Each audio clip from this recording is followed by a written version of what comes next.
Nakabili nga kami ng maraming palaka at ito nga ang uulamin namin ngayong araw. At para matigil na nga ang pag-iyak nila gabi-gabi, ito ang masarap gawin sa kanila. Adobo. Naksuta?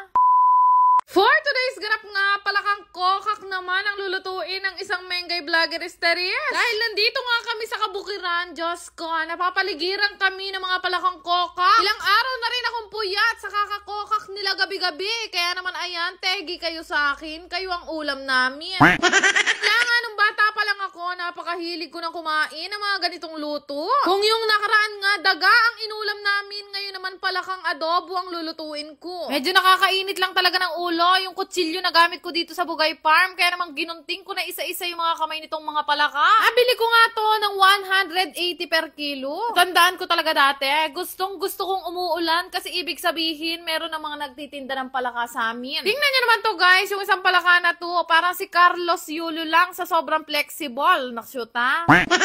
Hindi rin kasi ako maarte sa paglilinis ng mga ganito. Diyos ko, mag-iinarte ka pa, wala ka na nga maulam. Marami-rami na nga rin itong nalinis ko at kasyang-kasya na yan sa aming pito.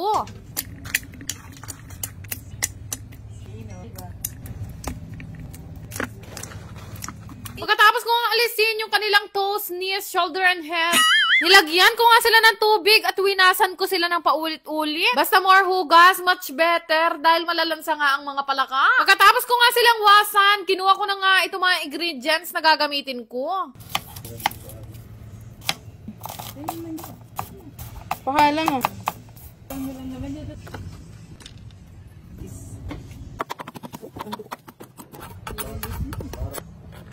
No, makumpleto ko na nga lahat ng ingredients na gagamitin ko. Abay, syempre, magpapaapi na tayo. Sarap nga nagluluto dito sa Didutong dahil feeling ko mas naglalasa siyang special kapag ka ito yung gamit kong lutuan. Mainit nga na kawali, naglagay na nga ako ng maraming mantika, tapos ginisa ko na nga itong luya, sibuyas at bawang. Sabi nga sa akin ni Angeline Mapagmahal, kapag ka daw nagigisa ako, dapat daw inuuna ang luya. Ay, Diyos ko, buti na lang sinabi niya. Bali, ginisa-gisa ko lang lahat yan hanggang sa mag-golden brown. Ha, loko?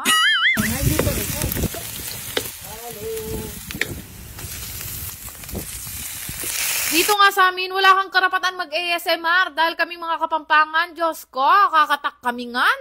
Katapos ko nga maggisa, inilagay ko na nga itong mga palakang kokak at hihintayin lang natin niya na magkulay brown. Kitang-kita naman kung gaano nga naglalakihan ang mga muscle nitong mga palaka na to. At habang ginigisa ko nga sila, minsan napapaisip din ako kapag nakikita ko yung mga malalaking muscle nila, kung taga saan kaya rugo sila. Nawawala talaga ang pagka-Disney princess ko pagka nandito ako sa Bugay Farm dahil wala akong ibang gagawin kung hindi magluto na magluto. Antimon yan, may Disney princess worry na walang tsinelas. Naksyuta. Pero mabalik nga tayo dito sa niluluto kong palaka. Hinayaan ko lang siya mag-isa at maprito hanggang sa magkulay brown siya. Tapos naglagay na nga ako ng siling labuyong berde. Gusto ko kasi sa ganitong luto yung maparas-paras kaya dinamihan ko na din ang lagay ng sili. Kaya rin nga noon, kinuha ko na nga itong toyo at naglagay na nga ako dahil syempre, adobo ang lulutuin natin. Kalagay ko ng toyo, nagbudbud na rin ako ng pamintang durog. Pagkatapos nga noon, pakukuluin lang natin siya ng very light bago nga ako maglagay ng konting tubig at suka. Kayo guys, sa probinsya nyo, kinakain nyo rin ba itong palaka? At sa hindi pa nakakaalam na kinakain ng palaka, guys, ito ay palakang bukid. Hindi po ito yung palakang pagka pinalo nyo ng kahoy lumolobo. Nung nilagyan ko nga ng suka, tinakpan ko lang sandali at pinakulo at after nun, pwedeng-pwede na nga ito. Dito nga sa amin sa Pampanga, ang tawag namin sa mga palaka ay tuga. Kaya ang niluto ko ngayon ay adobong tuga. Pero dahil nakaka-LL na nga ang Disney princess, adobong frog na ang tawag ko. Charis! Kaluto ko nga nung adobo, naglagay na ulit ako ng maraming mantika dito sa malinis na kawali. Pagkatapos ko nga ma-adobo yung mga tugak, binabad ko nga sila sa harina, tsaka ko sila pinrito isa-isa. Bali, crispy fry nga pala yung ginamit ko dito at naglagay lang ako ng konting harina para hindi masyadong maalat. Mabilis lang naman silang prituhin dahil luto na nga rin to dahil kanina inadobo ko. Pero hindi naman lahat ng inadobo ko kanina, pinrito ko pa. Actually, magkaiba kasi kami ng gusto ni Bebo. Ewan ko nga, ba't nakatuluyan kami? Tsari! Ngayon pa nga lang, amoy na amoy ko na yung sarap at bango nitong mga palaka na niluluto ko. Bali mga nasa 20 pieces nga pala itong pinaprito sa akin ni Bebo. At actually, malapit na rin naman ako matapos at malapit na kaming kumain.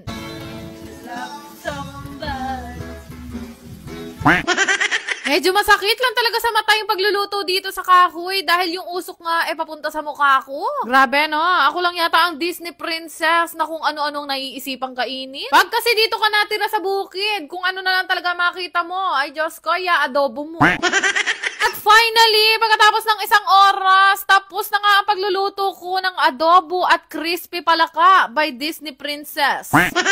Ewan ko na lang talaga kung hindi mapadami ang kanin mo dito sa niluto ko na to. Saktong-sakto nga lang ang alat at talaga naman sumisipa pa ang anghang parang si Carlos Yulo. Matagal na nga rin yung huling kain ko nitong palaka. At grabe, sobrang na-miss ko nga yung lasa nito dahil bukod sa daga, itong palaka ang isa sa mga karning talaga namang napakalasa. Actually, hindi na nga namin nahintay na maluto pa yung kanin na sinaing ni nanay. Nilantakan na agad namin nila Bebo. Sabi ko nga kay Bebo, simula nung nasama ka sa akin, Diyos ko, natuto kang kumain ng daga, palaka.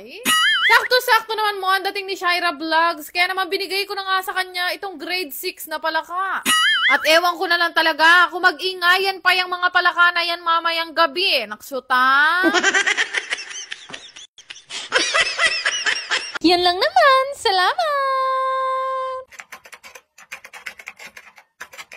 Namimigay nga ng Gcash si Mayora sa lahat na magre-register. Dito nga sa pinaglilibangan kong laro na photon game. Ito nga ay pinaglilibangan ko lalo na kapag nasa Bugay Farm ako at wala akong magawa. Pindutin nyo lang yung link na nasa comment section at huwag nyong kalimutang ilagay yung referral ID ko na 3205426. Na-register nyo nga, i-comment nyo lang ang inyong mga screenshot para mabigyan ko nga kayo ng ayuda. Cash in muna nga kayo bago maglaro at napakaraming pwedeng pagpili ang laro dito. Kaya nga nito pinaglilibangan kong Super Ace. Napakadalas ko yan laruin. Pindutin nyo lang yan kagaya nitong nilalaro ko at mananalo naman kayo dyan. Pero syempre, totoong pera ang nakukuha nyo. Kaya nang lagi ko sinasabi, hinay-hinay lang sa paglalaro. Pag may extra money, tsaka nyo lang to laruin kagaya ko. Kapag ka nanalo na kayo, pwede nyo na yan i-cash out. Lang kadali laruin itong photon game. Kaya kung gusto mong sibukan, yung link nasa comment section. Yan lang naman. Salamat!